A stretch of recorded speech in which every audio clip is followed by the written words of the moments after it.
But I would just say you have to go back and make it personal, because that was one of the things with 2020. Everybody was so locked in and locked down that I think we lost some of that personal feeling of it all. So just making it personal and letting them know that we still need them and we still need you here and want you here to do all the things that we do, and just be consistent, because it does take a while to sometimes get that consistency back and get that participation back. But just keep at it, and I'm sure that you'll get those people back and then bring in several new ones. You're welcome. Margo. So I have a question. I want to know what JCI USA is going to do to make their conferences more inclusive to everyone who can't afford to go. Are there going to be continued virtual options? Because I think if 2020 taught us nothing, it's that we can do things virtual. We choose not to. That's very true. I know my team is committed into making that happen.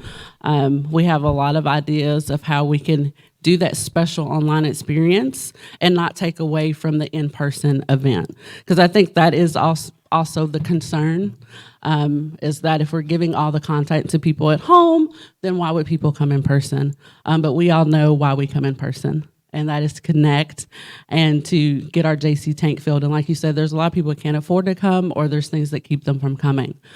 So I'm very committed to making sure that we still have access, and we're doing those special things for people who can't be with us, and actually are kind of working on some different ideas to make sure that happens in 2022.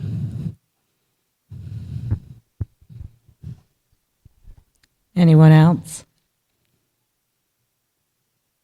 Oh, thank you, Gabe. Go easy on me, Gabe. Good morning, Margo. Thank you so much for joining us this weekend. It's been a pleasure already. My name is Gabe Murillo. I'm the 67th president of the Redford JCs. And I am so grateful that you've made the decision to lead this organization. It's obviously a very big decision and a huge commitment. I think I would like to hear a little bit about your why. What motivated you to take this responsibility, and how can you translate that to success for our organization? Well, first and foremost, somebody said you could do that and planted that seed with me, because if you would have left me to my own devices, I wouldn't be here.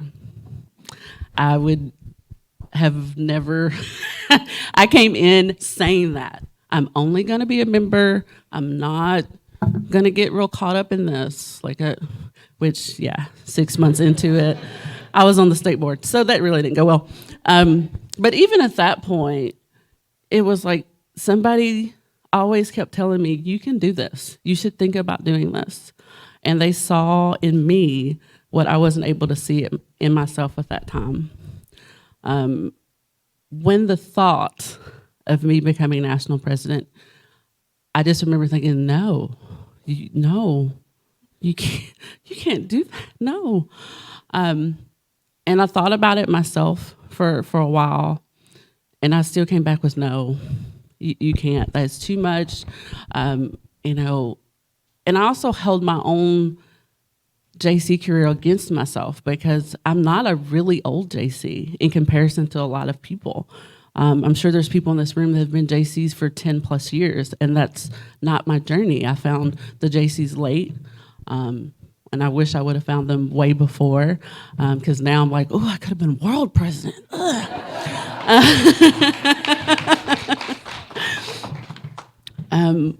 But we have a wonderful support system in our organization, and I talked to past national presidents and wanted them to give it to me straight of what they thought, what their experience was, and really if they thought I could do this, because I knew a lot of them didn't know me really personally, and I wanted to know their perception of what they thought.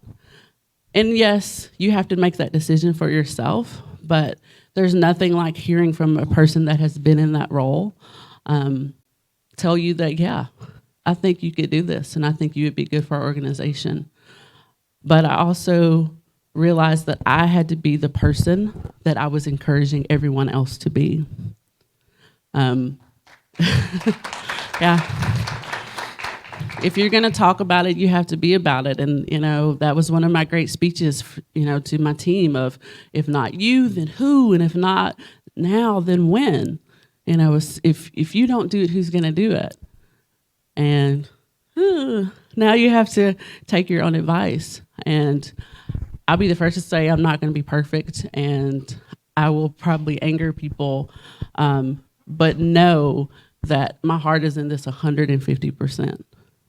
And my first priority is our members, because this has become my second family, and I care that much about it.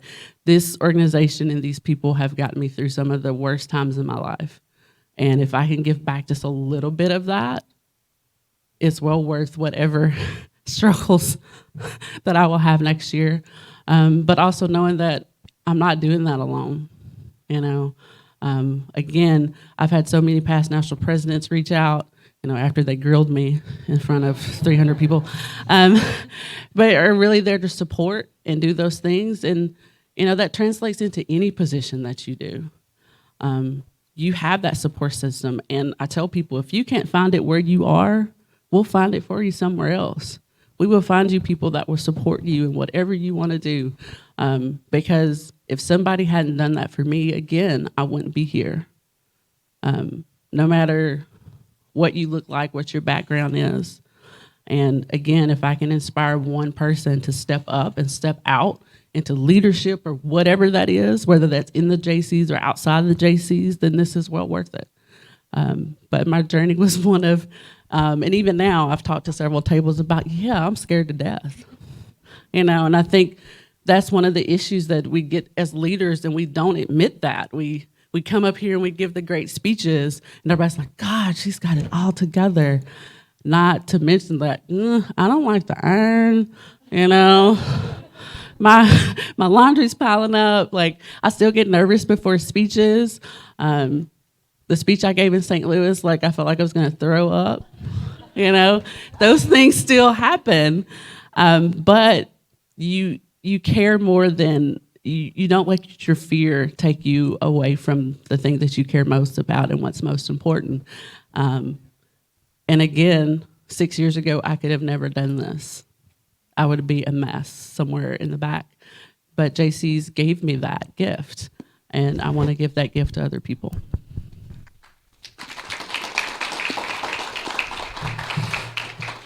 So we only have time for one final question, so I'm going to take that privilege myself.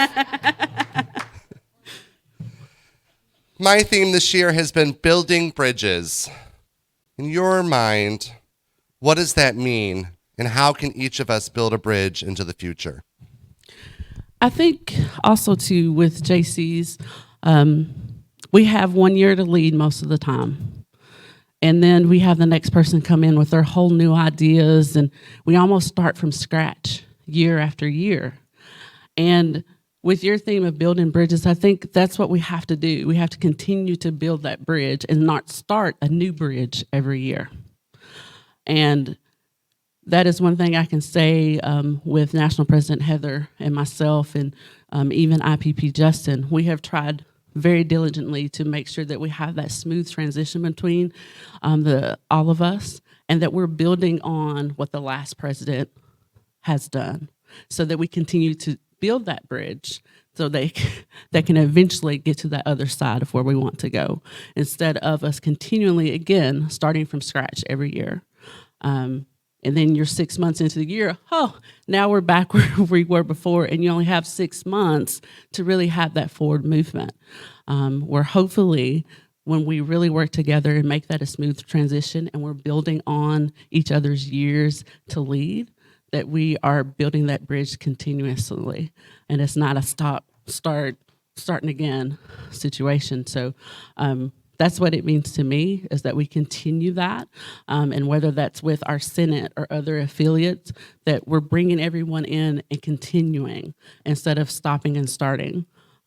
Because anybody knows anything about bridges, it's a lot of support to make sure that bridges are sturdy in all those different things. And I think that all goes into that we have to have that support, continued support, and that continued building upon what you already have to continue to move forward. Thank you, guys.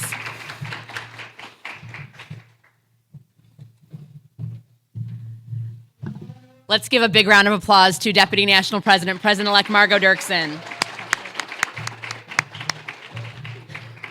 He already read the script, so I was just going to call him up here. But hey, President Adams here. Let's hear it again for DNP Margo. I'm really looking forward to seeing what happens next year, and I just want to say thank you again for taking the time to be here with us this weekend, and I hope we have all made you feel at home. But since I'm here, of course, I do have something else to do.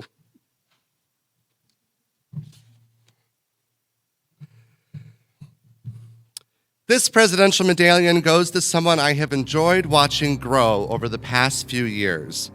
One of my favorite memories of them comes from 2018. We were at the JCI USA year-end convention in Myrtle Beach, ironically where we will be returning to this spring. She was a relatively new player on the national scene, and I remember hanging out in her state suite and really enjoying the energy and vitality that was part of her crew. They were all having so much fun, and it was such a joy to see because, after all, if you aren't having fun while volunteering here in JCI, then why are you here? As she prepares to serve JCI USA next year as our 102nd national president, she has chosen the theme Rise Up, a familiar theme for some of us here in Michigan because, as usual, Michigan is ahead of the curve.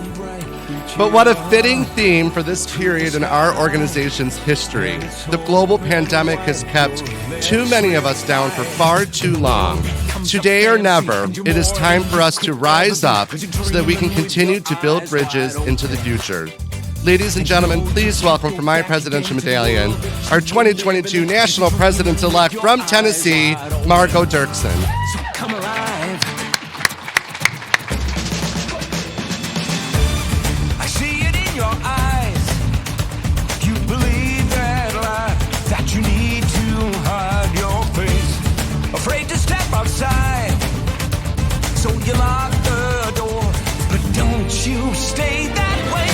No more living in no shadows. You and me, we know how that goes. 'Cause once you see it, oh, you'll never, never be the same. Little bit of light is shining. Bottle up to keep on shining. You can prove And with that, I think we'll be back in about 5 minutes for the business meeting.